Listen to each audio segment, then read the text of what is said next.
نشانی ہے. اس دن میرا کلیجہ ٹھنڈا ہوگا. جیسے جلسوں کے لیے جذبات ہے ویسے فجر کی نماز کے لیے بھی جذبات ہو جائے. نعرہ تکبیر، نعرہ رسالت، نعرہ حیثیت، مشرق اعلی حضرت، فیضان اعلی حضرت، فیضان خواجہ غریب نواز، فیضان حضور شابر پاک، فیضان حضور مخدوم سنت، فیضان اولیاء کرام حضرت علامہ سید امین القادری صاحب قبلہ. سواد کا سمندر سیاسی جلسوں میں دیکھا جاتا ہے، مذہبی جلسوں میں سر نہیں بلکہ دل دیکھے جاتے ہیں. ہمیں حسین پاک نے بتایا ہمیں 22,000 منافقوں کی ضرورت نہیں ہے، ہمیں 72 مصطفیٰ کے وفاداروں کی ضرورت ہے. سبحان اللہ سبحان اللہ.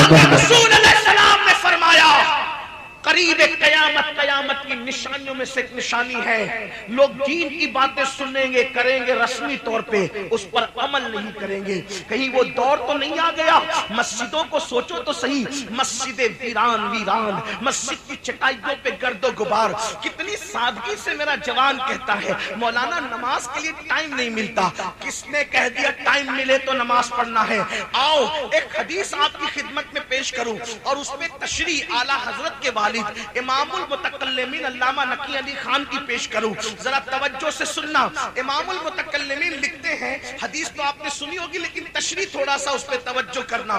امام المتکلمین جو امام اہل سنت کے استاد ہیں، والد ہیں، اللہ اکبر، وہ لکھتے ہیں کہ اللہ کے رسول نے فرمایا، توجہ کرنا، کہ جس نے نماز چھوڑ دی، توجہ، جس نے نماز چھوڑ دی وہ قیامت کے دن فرعون کے ساتھ اٹھے گا. جس نے نماز چھوڑ دی قیامت کے دن وہ قارون کے ساتھ اٹھے گا. جس نے نماز چھوڑ دی وہ قیامت کے دن ابی ابن خلف کے ساتھ اٹھے گا. جس نے نماز چھوڑ دی وہ قیامت کے دن شداد کے ساتھ اٹھے گا. گویا کے 5 نام لیے گئے. اب ذرا ان 5 پر ذرا غور فرمائیں. فرعون کون؟ موسیٰ علیہ السلام کا دشمن. قارون کون؟ جس نے موسیٰ علیہ السلام پہ زنا کا الزام لگایا. کتنا بدترین قارون، قزن تھا حضرت موسیٰ علیہ السلام کا، لیکن جب زکوٰۃ طلب کی تو اس نے اپنی زکوٰۃ بچانے کے لیے جناب موسیٰ کلیم اللہ پر زنا کا الزام لگایا. حضرت موسیٰ کا چہرہ سرخ ہو گیا. اللہ نے فرمایا موسیٰ یہ تیرا مجرم ہے، میرے کلیم، تو سزا اس کو دے گا. حضرت موسیٰ نے جلال میں کہا زمین دھسا دے اس کو اپنے اندر. وہ زمین میں دھستا چلا گیا. جب وہ کمر تک دھسا تو پھر اس نے کہا اچھا موسیٰ میری دولت پہ قبضہ کرنے کا خوبصورت بہانہ نکالا کہ مجھے دھسا رہے ہو تاکہ میری دولت پہ قبضہ کر لو. حضرت موسیٰ نے فرمایا رکو، اس کی دولت کی ساری تجوریاں اس کے سر پہ رکھ دی جائیں اور یہ دھسے گا تو اپنی دولت کے ساتھ دھسے گا. اللہ اکبر. وہ دھستا رہا.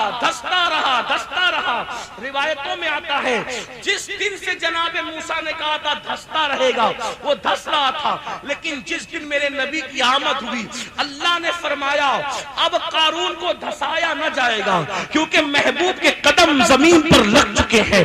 اللہ اکبر. یہاں ایک بات اور عرض کرنا چاہتا ہوں، قارون دشمن رسول ہے. اللہ اکبر. ابو لہب کا بھی تو کوئی رشتہ تھا، اللہ، لیکن قربان قارون کا کوئی رشتہ نہیں. نہ زمانہ وہ ہے، نہ عصر وہ ہے، نہ دور وہ ہے، نہ تعلق وہ ہے، کچھ بھی نہیں ہے. بس محبوب کی ولادت کیا ہوئی، قدم زمین پہ کیا لگے. قارون کے لیے کہا گیا جتنا دھسنا تھا دھس گیا، اب آج کے بعد نہیں دھسے گا. حیرت کی بات ہے ولادت رسول کا فائدہ قارون جیسوں کو بھی نصیب ہو جاتا ہے تو عاشقان مصطفیٰ کو کیوں نصیب نہیں ہو جاتا. اللہ سبحان اللہ. مصطفیٰ کی شان ہی نرالی ہے. لیکن میرا عنوان وہ نہیں، توجہ کرے. فرعون دشمن نبی کا دشمن، قارون نبی کا دشمن، اتنا بڑا دشمن جس نے زنا کا الزام لگایا. اس کے بعد اللہ اکبر حامان یہ بھی نبی کا دشمن، شداد یہ بھی نبی کا دشمن جس نے زمین پہ جنت بنائی. اور ابی بن خلف کا اگر تعارف آپ نہیں جانتے، جو جانتے ہیں وہ جانتے ہیں، جو نہیں جانتے وہ سن لیں.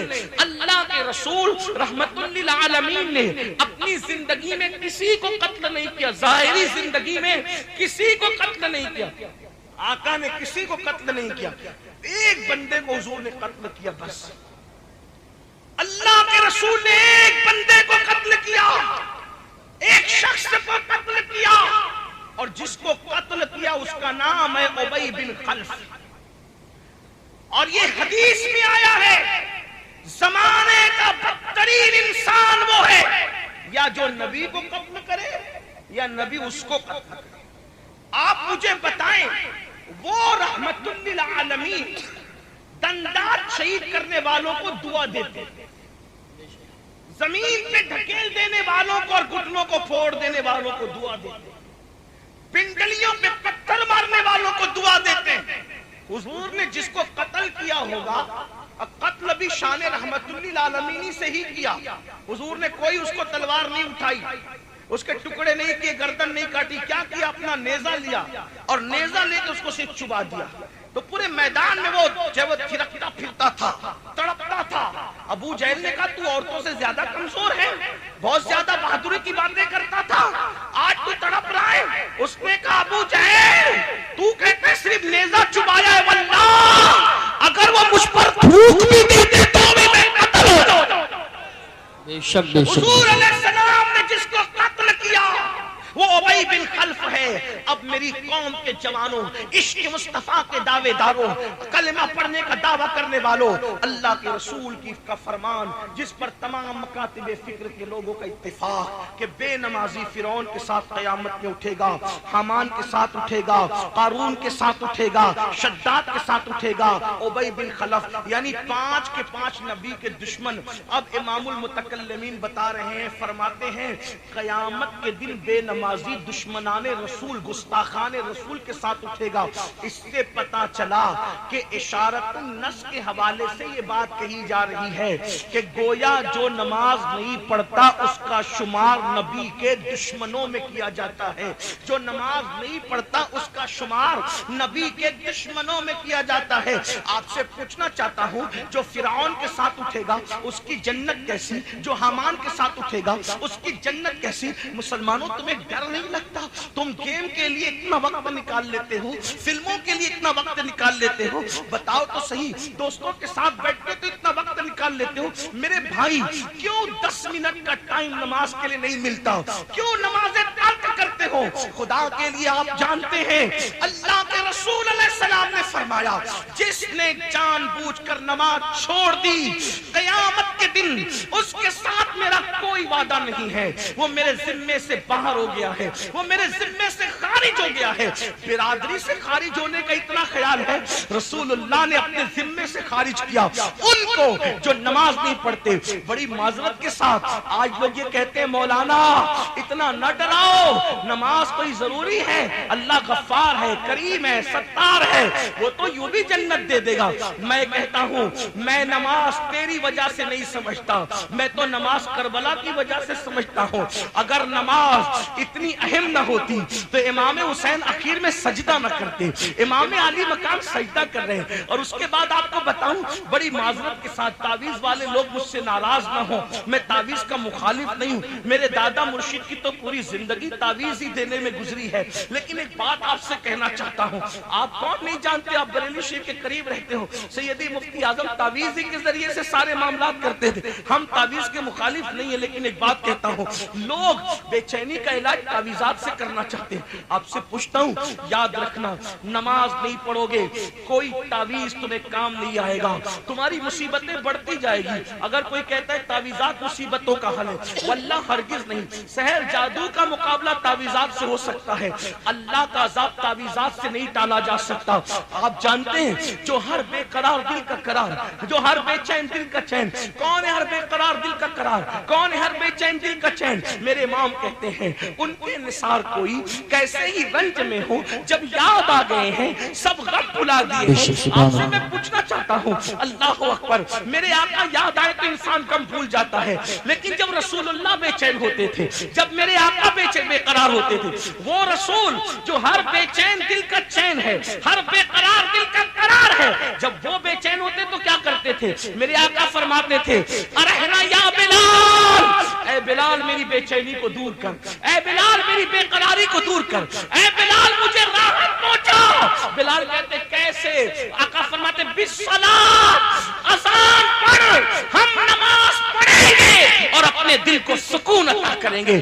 وہ ہمارے رسول نماز میں اپنے آپ کا سکون تلاش فرما رہے ہیں، حالانکہ وہ تو ہر بے چین دل کا چین ہے، وہ تو عرش کی بے چینیوں کا بھی چین ہے، لیکن نماز کی اہمیت تو آپ سمجھے نا۔ اللہ اکبر۔ اور سن لو، صحابہ کرام فرماتے ہیں رسول اللہ کے دور میں مسلمان اور غیر مسلم میں فرق کرنے کے لیے ایک ضابطہ تھا۔ جو نماز پڑھتا تھا ہم اس کو مسلمان سمجھتے تھے، جو نماز نہیں پڑھتا تھا ہم اس کو کافر سمجھتے تھے۔ اللہ اکبر، اللہ اکبر۔ خود فتاوی رضویہ شریف اٹھا کے دیکھیں، کئی صحابہ کا نام لکھا ہے جن کا فتویٰ ہے کہ بے نمازی کافر ہے۔ حالانکہ ہم حنفی ہونے کی وجہ سے ڈائریکٹ بے نمازی کو کافر نہیں کہتے، امام کی تعویل کے ساتھ ہم ہیں، لیکن ایک بات آپ سے پوچھتا ہوں، اگر قیامت کے دن اصحاب کے فتوے کے مطابق فیصلہ ہوا تو ہوگا کیا؟ آپ مجھے بتائیں۔ آپ چشتی تو بن گئے، نقشبندی تو بن گئے، سہروردی تو بن گئے، رضوی تو بن گئے، اشرفی تو بن گئے، برکاتی تو بن گئے، مداری تو بن گئے، آپ سب بنے۔ آپ سچے مسلمان کس دن بن رہے ہو؟ سبحان اللہ۔ آپ سچے مسلمان کس دن بن رہے ہو؟ ٹوپیوں کے کلر تمہیں سلسلوں سے وابستہ کر سکتے تمہارے اپنے زوم میں، لیکن خدا کی عدالت میں مسجدوں کو آباد کیے بغیر اپنا سچا مسلمان ہونا ثابت نہیں کر سکتے۔ اور یہاں چاہے جتنے بہانے بنا لو، چاہے جتنے بہانے کر لو، اللہ کے یہاں کوئی بہانہ نہیں چلے گا۔ مسلمانوں کیا ہو گیا؟ اللہ کی عبادت کے لیے ٹائم نہیں، اللہ کی عبادت کے لیے وقت نہیں۔ تو بات کو لمبی نہ کرتے ہوئے عرض یہ کر رہا تھا، میرے آقا صلی اللہ علیہ وآلہ وسلم کے دیوانوں، ہو کیا گیا اس قوم کو؟ ہائے ہائے، جس کی راتیں رکوع اور سجود میں گزرا کرتی تھی، جس کی راتیں سجدے کے شوق میں گزرا کرتی تھی، آج وہ قوم راتوں میں گندی فلمیں دیکھ رہی ہے۔ اس قوم کے جوان نشے میں مبتلا ہیں، اس قوم کے جوان شراب میں مبتلا ہیں۔ آپ سے عرض کرنا چاہتا ہوں، نشے اور شراب کے حوالے سے ذرا کوئی غور تو کر لے۔ فقیہ ابو اللہ سمرقندی نے سیدہ عائشہ صدیقہ کا بیان نقل کیا، لکھتے ہیں کہ اماں عائشہ صدیقہ کہتی ہے کہ اللہ کے رسول نے فرمایا جو نشہ کرے اس کو اپنی بیٹیاں نہ دیا کرو، اپنی بیٹیوں کے رشتے نشہ کرنے والوں کو نہ دو۔ فرمایا میرے آقا نے نشہ کرنے والا بیمار پڑے اس کی عیادت کے لیے نہ جاؤ، نشہ کرنے والا مر جائے اس کا جنازہ نہ پڑھو۔ اللہ اکبر۔ اس کو قرض کی حاجت ہو اس کو قرض نہ دیا جائے، وہ بھوکا ہو اس کو کھانا نہ دیا جائے، اس لیے کہ پہلے سمجھاؤ، نہیں مانتا تو سوشل بائیکاٹ کرو تاکہ پتہ چلے کہ نشہ کرنے والوں کا انجام کیا ہے۔ اور پھر اللہ کے رسول کہتا نبی اللہ اللہ نشہ کرنے والوں کا قیامت کے دن کا منظر بتاتے ہیں۔ آقا ارشاد فرماتے ہیں جو دنیا میں نشہ کرے گا وہ قیامت کے دن یا تو سور کی شکل میں اٹھے گا یا تو بندر کی شکل میں اٹھے گا، دو میں سے کوئی ایک شکل لے کے وہ اٹھے گا۔ ہائے میری قوم کے جوانوں، کڑوے گھونٹ تمہیں کون سا فائدہ دیتے ہیں؟ ہاں گوشی پڑی۔ اللهم صل على سيدنا وشفينا وحبيبنا مولانا محمد بارك وسلم وصلوا عليه صلاة وسلام عليك يا رسول الله نبي الله۔ کڑوے گھونٹ تمہیں کون سا فائدہ دیتے ہیں؟ یہ نشہ انسٹالمنٹ پر تمہیں تباہ کر رہا ہے، پھیپھڑوں کو کھا رہا ہے، تمہاری سوچ کو کھا رہا ہے، تمہاری فکر کو کھا رہا ہے۔ اور یہ نشہ جان بوجھ کر مسلم بستیوں میں عام کیا جاتا ہے۔ کیوں؟ لوگوں کو تمہارے ٹیلنٹ سے تکلیف ہے، کیونکہ لوگ جانتے ہیں جب تم پڑھو گے تو تمہارا کوئی مقابلہ نہیں کر سکے گا، جب تم تجارت کرو گے تو کوئی تمہارا مقابلہ نہیں کر سکے گا، جب تم سیاست کرو گے تو کوئی تمہارا مقابلہ نہیں کر سکے گا، جب تم بولو گے تو کوئی تمہارا مقابلہ نہیں کر سکے گا۔ کسی قوم کے پاس اتنا ٹیلنٹ نہیں ہے جتنا مسلمانوں کے پاس ہے۔ آپ کہیں گے مولانا 1400 سال کی بات نہ کرو، میں کہا 1400 سال کی نہیں، ابھی عقائد پر کوئی گفتگو کرنے کی بجائے میں آپ سے کہتا ہوں آج بھی کلمہ پڑھنے والوں کا ٹیلنٹ یہ ہے کہ ہندوستان کو جس نے ایٹمی طاقت دی ہے وہ کوئی کلمہ پڑھنے والا ہی ہے۔ آپ مجھے بتائیں 1857 میں انقلاب کی آواز بلند کرنے والا کوئی کلمہ پڑھنے والا ہی ہے، 1857 میں جہاد کا فتویٰ انگریزوں کے خلاف دینے والا کوئی کلمہ پڑھنے والا ہی ہے۔ اللہ اکبر۔ پورے ملک میں انقلاب کی آگ لگا کر انگریزوں کو بھگانے والا نعرہ تکبیر، نعرہ رسالت، نعرہ غوثیت، مشرق اعلی حضرت، فیضان اعلی حضرت، خواجہ کا ہندوستان، حضرت علامہ سید امین القادری صاحب اللہ۔ آپ کلمے کو سمجھتے کیا ہو؟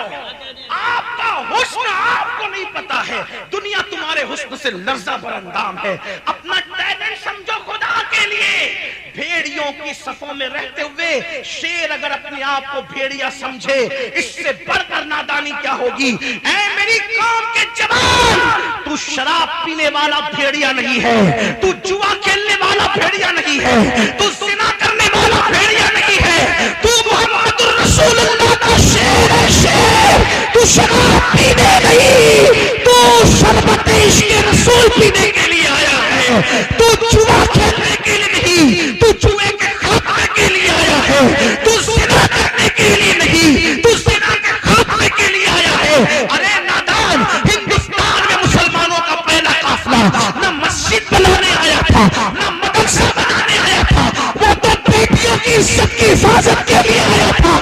یہ اور بات ہے کہ تمہارا کردار دیکھ کر کے لوگ کلمہ پڑھ کے مسلمان ہوئے، اور اس کے بعد لوگ تمہارے طریقے پر آ گئے۔ مسجدیں بن گئی کردار کی وجہ سے، مدرسے بن گئے کردار کی وجہ سے۔ مسلمانوں، ہمارے معاشرے اور سماج میں اس لیے نشے کو پرموٹ کیا جا رہا ہے، حسن کو پرموٹ کیا جا رہا ہے، ہمارے ٹیلنٹ سے لوگوں کو تکلیف ہے، ورنہ آج بھی مسلمانوں کے پاس ٹیلنٹ کتنا ہے۔ اور دیکھ لیں اس ڈاکٹر کو جو کلمہ پڑھتا ہے، اور دیکھ لیں اس کو جو کلمے سے آ رہی ہے۔ کورونا کے کال میں آپ کو نہیں پتا چلا کہ کلمہ پڑھنے والے ہی لوگوں کا علاج کرتے رہے، محمد الرسول اللہ کے غلام ہی موت کی آنکھوں میں آنکھیں ڈال کے علاج کرتے رہے، ورنہ ہم نے بڑے بڑے ایم ڈی ڈاکٹروں کو گھر بیٹھے ہوئے دیکھا ہے، اور کلمہ پڑھنے والے BUMS ڈاکٹر علاج کرتے ہوئے نظر آ رہے تھے۔ کلمے کی طاقت کو سمجھتے کیا ہو؟ تمہیں نہیں پتا یہ کلمہ کیا ہے۔ خدا کی عزت کی قسم، مجھے تو یہ بھی غصہ آتا ہے جب کوئی کہتا ہے مولانا کوئی وظیفہ دو، ہم کہتے ہیں کلمہ پڑھ، وہ کہتے ہیں کوئی اور دو۔ کتنے نادان ہو، کلمے کی اہمیت سے بے خبر ہو۔ ارے وہ کلمہ جو کافر کو مسلمان بنا دیتا ہے، وہ مسلمان کا کون سا مقام ہے؟ سبحان اللہ، اللہ یا رسول اللہ۔ تہمات پرستی میں مبتلا مسلمانوں، کلمے کی اہمیت کو سمجھو۔ کلمے نے مشرک کو مومن بنایا ہے، کلمے نے ادھر سے نکال کے ادھر ڈالا ہے۔ ارے کلمے کی طاقت یہ ہے، کلمہ زمین پہ پڑا جاتا ہے عرش ہلنے لگتا ہے۔ جو کلمہ عرش ہلانے کی طاقت رکھتا ہے، اس کلمے کے اندر کیسی طاقت اور قوت ہوگی۔ افسوس ہے تو یہ نشہ، یہ جوا، یہ سارے خرافات آپ کے محلے میں اس لیے ہے کہ تمہارے ٹیلنٹ سے لوگوں کو تکلیف ہے، اور آپ سن لیں، نادان مت بنو۔ آپ گناہ مٹانے آئے تھے، گناہ کو پرموٹ کرنے نہیں آئے۔ آپ جرائم ختم کرنے آئے تھے، جرائم کو پرموٹ کرنے نہیں آئے۔ بس بات کو آگے لے جاتے ہوئے اختتام کی طرف چلتے ہوئے عرض کروں، آقا علیہ السلام فرماتے ہیں کہ جو نشہ کرتے ہوں گے وہ یا تو سور کی شکل میں اٹھیں گے یا تو بندر کی شکل میں۔ ان کی آنکھوں سے خون بہ رہا ہوگا، پورے بدن پہ جہنم کے سانپ اور بچھو چپکے ہوں گے، اور اس کے منہ سے پاخانہ نکل گا۔ وہ پاخانہ اگلتے ہوئے، پیاز اگر کھا لو تو اس کی بدبو خود سے برداشت نہیں ہوتی، جب قیامت میں پاخانہ اگلتے ہوئے آؤ گے نشے کے جرم میں، نشے کی پاداش میں، بہت اسمارٹ بنتے ہو، بہت روشن خیال بنتے ہو، مولویوں کو بیوقوف کہہ کر کے بہت ترقی یافتہ بنتے ہو۔ یہ تو پرانی باتیں ہیں، جب نشے کے لیے مذمت آئی تھی، نشہ تو اس کا حرام ہے جو دیسی دارو ہے، ابھی تو نئی نئی ٹیکنیک نکل گئی۔ تجھے کیا پتا، میرے نبی وہاں کی بات کرتے جہاں لوگوں کا تصور نہیں جاتا۔ ہاں، گیہوں کی، انگور کی جب شراب بنتی تھی تبھی فرما دیا کلو مسکرین حرام، جس سے بھی نشہ ہوگا وہ سب حرام ہے۔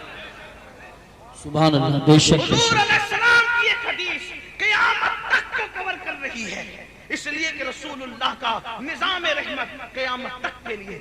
اور اپنے آپ پہ رحم کرو، جو لوگ نشہ کرتے ہیں میں ان کو بتا دوں، میرا یقین نہیں ہے تو سائنس سے پوچھ لینا، نشہ کرنے والا جلدی سے نامرد ہوتا ہے، بیوی کے قابل نہیں رہتا۔ نشہ کرنے والا سوچ اور سمجھ کی صلاحیتیں ختم ہو جاتی ہے، نشہ کرنے والا سماج پر بوجھ بنتا ہے۔ ہاں، جو نشہ کرتا ہے اس کے بچوں کو اسکول میں عزت نہیں ملتی۔ لوگ کہتے ہیں نشیڑی کے بچے آ گئے، ان کے بچوں کو جوان ہونے کے بعد اچھے رشتے نہیں ملتے۔ اس کی بیوی جب وہ کمائے گا نہیں تو برتن جھاڑو کے لیے جانا پڑتا ہے، اور جہاں برتن جھاڑو یا عورت کوئی کام کے لیے جائے تو لوگوں کی نظر پھر کیسے کیسے اٹھتی ہے، اس کا کوئی تبصرہ کرنے کا موقع نہیں۔ نادان، تو اپنے کڑوے گھونٹ کے لیے، چند نشے کی گولیوں کے لیے، چند نشیلی دواؤں کے لیے پورے خاندان کو تو معاذ اللہ داؤ پہ لگا رہا ہے۔ سوچ تو صحیح، تیرے بوڑھے ماں باپ نے تجھ سے کتنی توقعات کی ہوگی، اور تو جوان ہو کر کے بری صحبت کا شکار ہو کر کے تو نشے میں پڑ گیا۔ نہیں میرے بھائی، آج کی اس محفل غوث الورا میں آپ کو نشے سے نکلنا ہوگا، بلکہ میں تو کہتا ہوں ہر نشے سے باہر نکلو، ہر نشے سے باہر نکلو۔ گھمنڈ ہے، اگر نشہ ہے دولت کا اس سے بھی نکلو، شراب کا ہے اس سے بھی نکلو، جوانی کا نشہ ہے اس سے ہی باہر نکلو، گناہ کا نشہ ہے اس سے ہی باہر نکلو، اللہ اکبر، نسب کے فخر کا نشہ ہے اس سے ہی باہر نکلو، ہر نشے سے باہر نکلو۔ ہمارے یہاں کوئی نشہ جائز نہیں ہے سوائے ایک نشے کے، ہر نشہ حرام ہے، ہر نشہ، بس ایک نشہ ہمارے لیے جائز ہے، اور صرف جائز نہیں ہے بلکہ جان عبادت ہے۔ آؤ ہم اسی نشے کی بات کر لیں۔ وہ نشہ کون سا ہے؟ وہ نشہ وہ ہے جو بدناموں کو نیک نام کر دیتا ہے، جو گمراہوں کو آسان ہدایت کا تارا بنا دیتا ہے، جو بے کہا لگانے والوں کو راتوں میں آہو بکا کرنے پہ مجبور کر دیتا ہے، جو گناہوں کی ہڈیوں کو آباد کرنے والوں کو خدا کھانے کی طرف لاتا ہے۔ وہ نشہ کون سا ہے؟ جس کو بتا دو تو بتانے والا ابو بکر بن جاتا ہے، اور اگر چھپا لا تو چھپانے والا یہ سے قرنی بن جاتا ہے۔ اس نشے کو نشہ عشق رسول کہتے ہیں، نشہ محبت رسول کہتے ہیں۔ اس نشے کی شان یہ ہے، جو نشہ محبت رسول اگر کسی کو چڑھ جاتا ہے وہ گمراہ نہیں ہوتا، قوموں کا امام بن جاتا ہے، وہ ذلیل نہیں ہوتا، فرشتے بھی اس کی تعظیم کرتے نظر آتے ہیں۔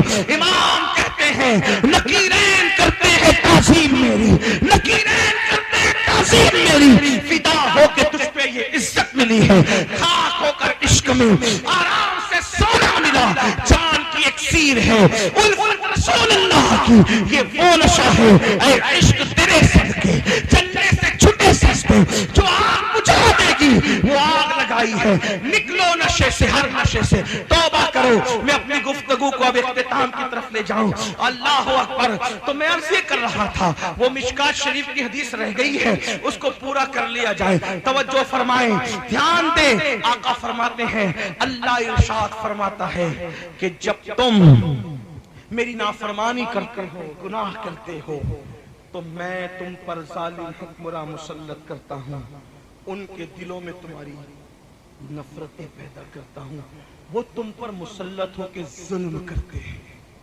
اب پھر اس کا علاج کیا ہے؟ اب حدیث سنو، 1450 سال پہلے کی بات ہے، ایسا لگتا ہے جیسے آج کے ماحول میں یہی تو بات ہے غیب داں نبی کی، یہ بات ہے غیب داں۔ میں تو حیران ہوں، لوگ آج بھی نبی کے غیب پہ لڑ رہے ہیں، جبکہ لوگوں نے ایسی ایسی مشینیں ایجاد کر لی ہے کہ گلیکسی دیکھ رہے ہیں لوگ، ستاروں کی انجمن دیکھ رہے ہیں لوگ، سیارے دیکھ رہے ہیں لوگ۔ میں کہتا ہوں سائنس ترقی کرے گی تو شاید لوگ سارے انکشافات کر لیں گے، لیکن ایک غیب کو سائنس کی ترقی بھی نہیں دیکھ سکتی، اور وہ ہے غیب الغیب، وہ ہے، اور وہ ہے ذات خدا، ہے نا؟ ہر غیب جس پہ پہلے غیب کا اطلاق ہو رہا تھا، لوگ جس پہ لڑ رہے تھے، لوگ تو وہ سب مشینوں کے ذریعے سے دیکھ رہے ہیں۔ میں اس کی کوئی تشریح میں نہیں جاتا، حالانکہ ہمارے غیب کی تعریف کچھ اور ہے، ان کے یہاں کچھ اور ہے، حواس خمسہ سے جسے پتہ نہ کیا جا سکے ہم اسے غیب کہتے ہیں، لیکن بہرحال وہ بات کرتے ہیں تو ان کے لہجے میں بات کر رہا ہوں۔ ہر چیز دیکھی جا سکتی ہے مشینوں کے ذریعے سے، لوگ دیکھ رہے، پیٹ کا بچہ بھی دیکھ رہے ہیں۔ سورہ لقمان میں جس کو کہا گیا تھا کہ پیٹ میں کیا ہے کسی کو نہیں پتا، آج تو پیٹ میں کیا ہے وہ بھی معلوم ہو رہا ہے مشینوں کے ذریعے سے۔ حالانکہ اس کی تفسیر میں مفسرین نے یہ بات لکھی ہے بننے کے بعد نہیں، جس دن نطفہ جائے اسی دن کیا ہے یہ کسی کو نہیں۔ بہرحال چلیں اور بھی تشریحات میں کوئی سائنس کیا، ابھی یہ علم غیب کی بات نہیں کر رہا ہوں، مگر سن لیں ہر چیز لوگوں نے دیکھ لی مگر خدا کو کبھی نہیں دیکھ سکتے۔ میرا نبی اتنا عظیم غیب داں ہے جس نے آج سے 1450 سال پہلے خدا کو دیکھا ماتھے کی آنکھوں سے، سبحان اللہ ماشاءاللہ اور فرمایا انی رأیت ربی، میں نے اپنے رب کو دیکھا اور اس شان سے دیکھا ما زاغ البصر وما طغى، جو خدا کو دیکھ کر فلک نہ جھپکائے وہ مصطفیٰ جان رحمت کا دیکھنا ہے۔ تو جو خدا کو دیکھتا ہے وہ آج کے حالات کو نہیں دیکھ سکتے۔ تو میرے آقا علیہ الصلوۃ والتسلیم نے بتایا، اللہ ارشاد فرماتا ہے میں ان کے دل میں تمہاری نفرتیں ڈال دیتا ہوں جو تم پہ ظلم کرتے ہو، پھر تم کیا کرتے ہو؟ تم گڑ گڑاتے ہو ان کے آگے، ہے نا؟ کتنی چاپلوسیاں کرتے ہو، کتنی چاپلوسیاں کرتے ہو، کتنے گڑ گڑاتے ہو۔ 1450 سال پہلے آج کا ماحول بیان ہے، بلکہ اب تو ہم دیکھ رہے ہیں جن کے اوپر دینداریوں کا لیبل لگا ہے، جن لوگوں کی داڑیاں سفید ہو چکی، جن کے پیشانیوں پر سجدوں کے نشانات ان کے نمازی ہونے کی نشانی دے رہے، وہ بھی ان کی بولی بول رہے ہیں۔ حالات تبدیل ہو رہے ہیں، قرآن حدیث کہہ رہی ہے تم چاپلوسیاں کرتے ہو، ان کے آگے گڑ گڑاتے ہو۔ اللہ فرماتا ہے ان کے آگے گڑ گڑانے سے کام نہیں بنے گا، ان کی آگے گڑ گڑانے سے دیکھو اپنے مسائل کا حدیث میں کیسے آ گیا۔ آپ کہتے ہو ہمارا حل ہونے کا حدیث میں ہے، حدیث پڑھا تھا، قرآن حدیث کی طرف رخ کیا، حدیث سے تو منہ پھیر بیٹھے، حدیث سے تو منہ، کوئی 4 جملے انگلش کے بول دے ایسے مرعوب ہوتے ہیں، لیکن کوئی حدیث پڑھے اس پہ توجہ نہیں کرتے۔ ہم انگریزی کے مخالف نہیں ہیں، جی بے شک، ہمارے نبی کا فرمان ہے ہر زبان سیکھو، لیکن آپ سے پوچھتا ہوں اتنے انگریزوں کے غلام ہو کہ 4 جملوں سے متاثر ہوتے اور حضور کا فرمان کوئی پڑھے تو توجہ ہی نہیں۔ بہرحال تو بلکہ اب تو اتنا ظلم بڑھ گیا کہ اب رسول اللہ کی حدیثوں پر بھی اعتراضات ہو رہے ہیں، یہ سب کچھ ہو رہا ہے۔ تو آقا علیہ السلام فرماتے اللہ نے فرمایا تم وہاں گڑ گڑاؤ گے کچھ نہیں ہوگا، تمہارا مسئلہ حل نہیں ہوگا۔ پھر کیسے؟ اللہ فرماتا ہے ان کے آگے مت گڑ گڑاؤ، دیکھو حدیث آ رہی ہے، ان کے آگے مت گڑ گڑاؤ، اگر گڑ گڑانا ہے اللہ فرماتا ہے میری بارگاہ میں گڑ گڑاؤ، اپنے گناہوں سے معافی طلب کرو، میں تمہارے حالات کو تبدیل کر دوں۔ سبحان اللہ ماشاءاللہ ماشاءاللہ، بہت اب خوب۔ اسی پر گفتگو این ہوتی ہے، گڑ گڑاؤ گے اللہ کی بارگاہ میں، راتوں کو فلمیں مت دیکھو، اپنے گناہوں پر رو، اپنے آپ پر رو، آہو بکا کرو۔ یاد رکھنا کوئی وظیفہ اتنی اہمیت نہیں رکھتا جتنا اللہ کے لیے رونا اہمیت رکھتا ہے۔ اللہ کے لیے رونا، اس کے رسول کے لیے رونا، کوئی عبادت اس کا مقابلہ نہیں کر سکتی، یہ وہ عبادت ہے۔ آپ سے پوچھتا ہوں اولیاء کی زندگی دیکھو، صحابہ کی زندگی دیکھو، اب تھوڑا اس پہ توجہ کریں۔ دیکھو سیدنا فاروق اعظم اللہ کے لیے اتنا روتے تھے کہ روتے روتے آپ کے چہرے پر آنسوؤں کے نشان پڑ گئے تھے۔ آپ جانتے ہیں اتنا روتے تھے۔ کون ہے یہ فاروق اعظم؟ جن کو دنیا میں رسول اللہ نے جنت کی بشارت دی ہے، یہ حضور کے سسر بھی ہیں، صحابی بھی ہیں، اور یہ وہ ہیں جن کے بارے میں آقا فرماتے ہیں میرے بعد کوئی نبی ہوتا تو عمر ابن خطاب ہوتے۔ یہ وہ ہیں جن کے بارے میں فرمایا اپنی محفلوں کو عمر کے نام سے زینت دیا کرو۔ آپ سے پوچھتا ہوں وہ کیوں رو رہے تھے؟ وہ کیوں رو رہے تھے؟ آپ کہتے مولانا میرے پیر صاحب مجھے جنت میں لے جائیں گے، واللہ تیرے پیر کی جوتیاں میرے سر اور آنکھوں پر، میں کسی کے پیر کا مخالف نہیں، میں تو ہر سنی پیر کی نالین بردار، ان کا نالین بردار ہوں، لیکن آپ سے کہتا ہوں، آپ کہتے ہیں مولانا پیر صاحب لے جائیں گے، زنا کر کے بھی، شراب پی کے بھی، جوا کھیل کے بھی، مسجدوں کو ویران کر کے بھی تیرا پیر تجھے جنت میں لے جائے گا۔ اتنا پاورفل پیر۔ اور عمر ابن خطاب کا پیر کون؟ نماز کو لانے والا، قرآن کو لانے والا، خدا کا پتہ بتانے والا، وہ اللہ کے خوف سے روئے، اور تو اتنا کہے باز کہ تو کہتے سٹے کا دھندا کروں گا تو بھی جنت میں جاؤں گا۔ سن لو یہ صرف شیطانی وسوسے ہے، اللہ کا فرمان قرآن میں ہے، قرآن میں اللہ فرماتا ہے ان عذاب ربک لواقع ما لہ من دافع، تیرے رب کا عذاب واقع ہو کے رہے گا، اور جب اللہ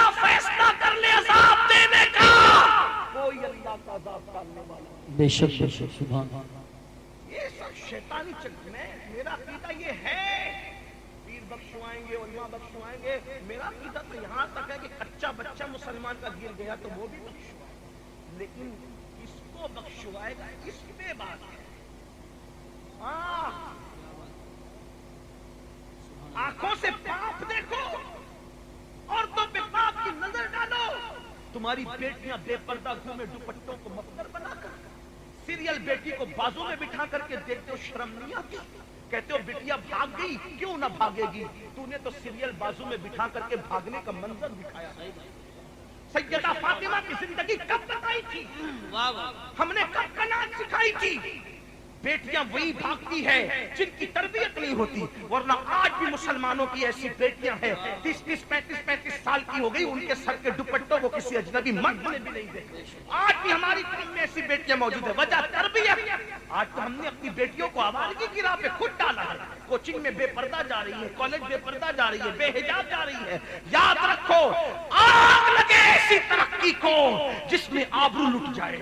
واللہ مسلمان کے لیے آبرو پہلے نمبر پر، ایمان کے بعد، اس کے بعد ساری چیزیں ہیں. حیرت ہے مسلمانوں کہاں ہو؟ آؤ. اللہ کے رسول علیہ السلام فرماتے، اللہ فرماتے گڑ گڑاؤ میری بارگاہ میں، رو میری بارگاہ میں، توبہ کرو. آقا علیہ السلام کی بارگاہ میں ایک دن ام المومنین سیدہ عائشہ صدیقہ نے پوچھا، آقا کیا کوئی گنہگار بھی جنت میں جائے گا؟ آقا علیہ السلام سے ام المومنین پوچھی، کیا کوئی گنہگار بھی جنت میں جائے گا بے حساب؟ آقا فرماتے ہاں عائشہ، توجہ کرو، ہاں عائشہ، میری امت کے کچھ گنہگار ہیں جن کا حساب بھی نہیں ہوگا، وہ بے حساب جنت میں جائیں گے. گنہگار بے حساب جنت میں جائیں گے. پوچھا امی جان نے، یا رسول اللہ وہ کون ہے؟ فرمایا عائشہ، جو اکیلے میں اپنے گناہوں کو یاد کر کر کے اللہ کے خوف سے روتے ہیں، اللہ ایسے گنہگاروں کو بے حساب جنت عطا فرمائے. آؤ سبحان اللہ. آؤ اپنی راتوں کو سجاؤ اللہ کے خوف سے، اللہ کی خشیت سے. آؤ اپنے آنکھوں کے اندر آنسو لاؤ اللہ کے خوف سے.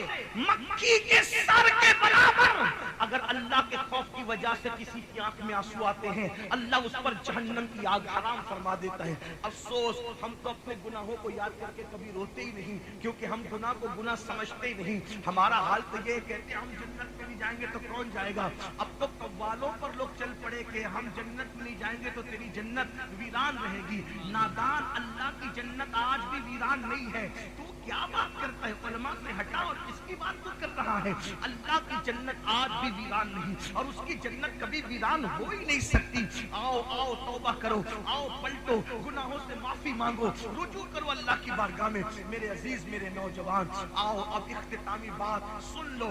اگر پلٹو گے، توبہ کرو گے، تو لوگ کہتے ہیں یار اتنے گناہ کر لیے اب کیا ہوگا؟ میں کہتا ہوں اللہ فرماتا ہے کتنے بھی گناہ کر، اگر تو سچی توبہ کر لے اللہ تجھے معاف کرے گا. اتنے واقعات ہیں تاریخ میں بھرے ہوئے کہ کیسے کیسے پاپیوں نے توبہ کی، کیسے کیسے مجرموں نے توبہ کی، اللہ نے سب کو معاف کیا. آئیے ایک واقعہ جو علامہ عثمان ابن حسن نے اپنی کتاب میں لکھا، درۃ الناصحین میں، میں اس کو اپنے الفاظ کے جامع میں پیش کر کے بات ختم کرتا ہوں. اپنے جوانوں کی خاص توجہ. میرے عزیز، کیسے کیسے لوگ توبہ کرتے ہیں اور کیا سے کیا بن جاتے ہیں. توبہ ایک ایسا دروازہ ہے جو بندے کو خدا کے قریب کرتا ہے. توبہ ایک ایسی نعمت ہے جو خدا کا محبوب بنا دیتی ہے. توبہ ایسی چیز ہے. محبوب الہی سرکار نظام الدین اولیاء کہتے ہیں متقی اور تائب یعنی توبہ کرنے والا دونوں کا نام اعمال برابر برابر ہوتا ہے. متقی کا بھی گناہ سے خالی، توبہ کرنے والوں کا بھی گناہوں سے خالی. کسی نے پوچھا وہ کیوں؟ تو کہا متقی کا اس لیے گناہ سے خالی ہوتا ہے کہ اس نے گناہ کیا نہیں، اور تائب کا اس لیے ہوتا ہے گناہ کیا تو تھا مگر توبہ کر لی اور اللہ نے اس کے سارے گناہوں کو مٹا دیا. آئیے نا میرے بھائیوں، ہم اللہ کے قریب آئیں. میرے عزیز، ہم سب سے دل لگا چکے، کبھی اس کے بھی قریب آ کر کے دیکھیں. وہ ماؤں سے زیادہ مہربان ہے. 70 ہی نہیں نہیں کروڑوں ماؤں سے زیادہ مہربان ہے میرے عزیز. جیسے اس کے قہر کی کوئی انتہا نہیں ہے, جیسے اس کے علم کی کوئی انتہا نہیں ہے, جیسے اس کے شان جباری کی کوئی انتہا نہیں ہے, جیسے اس کے شان ستاری کی کوئی انتہا نہیں ہے, ویسے اس کی محبت کی شان کی بھی تو کوئی انتہا نہیں ہے. وہ ہم سے محبت کرتا ہے میرے عزیز. اللہ اکبر. ہزاروں کروڑوں مائیں مل کر ایک بچے سے جتنا پیار نہیں کر سکتی, اس سے زیادہ پیار اللہ اپنے بندوں سے کرتا ہے. میرے بھائیوں, تمہیں کس نے کہہ دیا کہ اللہ تمہیں عذاب دے گا؟ یاد رکھنا, وہ کہہ چکا, وہ فرما چکا, میں تمہیں عذاب دے کے کیا کروں گا اگر تم میرے فرما بردار بنو. فرما بردار بنو گے تو عذاب نہیں دے گا, ڈرو گے تو عذاب نہیں دے گا. سرکشوں کو عذاب دے گا, مجرموں کو عذاب دے گا, بے باکوں کو عذاب دے گا. بے باک نہ بنو, اللہ سے ڈرتے رہو, گناہوں سے توبہ کرتے رہو, معافی طلب کرتے رہو. جانتے ہو اللہ میرا اللہ کتنا پیار کرتا ہے. حدیث پاک میں آتا ہے ہر رات کے آخری حصے میں, صرف شب برات میں نہیں, صرف شب قدر میں نہیں, ہر رات کے آخری حصے میں روزانہ پہلے آسمان پہ تجلی کرتا ہے, نزول اجلال کرتا ہے جیسا کہ اس کی شان ہے, اور آواز دیتا ہے جیسا کہ اس کی شان ہے. کون میرا بندہ ہے گناہ سے معافی مانگنے والا تاکہ میں اس کو معاف کر دوں؟ کون میرا بندہ ہے روزی طلب کرنے والا تاکہ میں اس کو روزی عطا کروں؟ کون میرا بندہ ہے اولاد مانگنے والا تاکہ میں اس کو اولاد عطا کروں؟ کون میرا بندہ ہے عزت کا متلاشی تاکہ میں اسے عزت عطا کروں؟ سوچو تو صحیح. حدیث سے حدیث اکثر کتب میں یہ حدیث موجود ہے. پوچھتا ہوں, اللہ پاک خود پکار کر کے فرما رہا ہے, کیا مانگتا ہے مانگ. لیکن افسوس, رات کے آخری پہر میں 3 بجے رات کو گیم دیکھ کھیل کر کے ہم آخری پہر میں سو چکے ہوتے ہیں. ہر مسلمان کے نہیں بلکہ ہر بندے کے دروازے دل پر قدرت دستک دیتی ہے. میرے قریب آ, تو میرے قریب چل کے آئے گا, میری رحمتیں دوڑ کے تیرے پاس آئے گی. اللہ اکبر. اللہ کی ناقدری ہم سے زیادہ کون کر رہا ہے؟ وما قدر اللہ حق قدری. تم نے اپنی اللہ کی ایسی قدر نہیں کی جیسا کہ قدر کرنا چاہیے تھا. سیاسی لیڈر کہے مجھے ووٹ دو, میں یہ کام کر کے دوں گا, سب اس کی طرف دوڑ پڑتے ہو, اور اللہ کہہ رہا ہے مانگ, کیا مانگتا ہے میں تجھے عطا کروں گا. کیوں نہیں آتے اس کی طرف؟ کیوں سوتے پڑے رہتے ہو؟ یعنی جتنا سیاسی لیڈروں کی بات پہ یقین ہے اتنا بھی اپنے رب کے فرمان پر تم نے توجہ نہیں کی. پھر تباہ نہیں ہوں گے تو کیا ہوگا؟ پھر برباد نہیں ہوگے تو کیا ہوگا؟ آؤ مسلمانوں, رات کو رونا سیکھ لو, رات کو گڑگڑانا سیکھ لو. ارے سب کے لیے رو کے دیکھا, کبھی رب کے لیے رو کے دیکھو. سب کے آگے گڑگڑا کے دیکھا, کبھی اس کی بارگاہ میں گڑگڑا کے دیکھو. اللہ اکبر. تو جو بات کہنے چلا تھا وہ یہ, علامہ عثمان ابن حسن اپنی کتاب میں لکھتے ہیں جوانی دیوانی, جوانی دیوانی, جوانی مستانی ہوتی, جوانی میں پاگل پن ہوتا ہے, جوانی میں جنون ہوتا ہے, جوانی میں لاؤبالی پن ہوتا ہے, جوانی میں ہوش و حواس جو ہے وہ گناہوں کے حوالے سے بھی جذباتی ہوتے ہیں. جوان جذباتی ہو, جوان کی فطرت ہے جذباتی ہونا. جیسے دودھ کی فطرت ہے آگ نیچے سے ملے تو ابل پڑتا ہے, ویسے جوان کی فطرت یہ ہے کہ جذبات کو مشتعل ہونے میں وقت نہیں لگتا. اور خاص طور پہ 2 چیزیں جوان کو زیادہ مشتعل کرتی ہیں, ایک تو حسن اور ایک تو عشق. یہ 2 چیزیں جو جوان کو مشتعل کرتی ہیں. کسی دور کا جوان ہو, کسی زمانے کا جوان ہو, جوان بہرحال جوان ہوتا ہے. اب آئے, علامہ عثمان ابن حسن لکھتے ہیں جس کو اپنے الفاظ کے جامع میں پیش کر رہا ہوں. ہو سکتا ہے شاید ہزاروں کے مجمع میں بیٹھے ہوئے کئی جوانوں کی یہی داستان ہو, ان کی یہی داستان ہو سکتا ہے. اللہ. عثمان ابن حسن کہتے ہیں حسن نام کا ایک جوان تھا, حسن نام کا ایک جوان تھا. جوانی کی شروعات تھی, ابھی جوانی کا اٹھان تھا, چہرے پہ داڑھی کے پورے بال بھی نہیں نکلے تھے. گھر والوں نے کہا حسن جاؤ اور بازار جا کر کے کچھ خرید کر کے لاؤ. کہتے ہیں حسن بازار گئے, جوان تھے, ابتدائی جوانی تھی, جوانی کی شروعات تھی. حسن گئے اور جا کر کے کیا دیکھا, ایک بہت خوبصورت اور حسین و جمیل لڑکی, وہ بھی کوئی سودا لینے کے لیے آئی.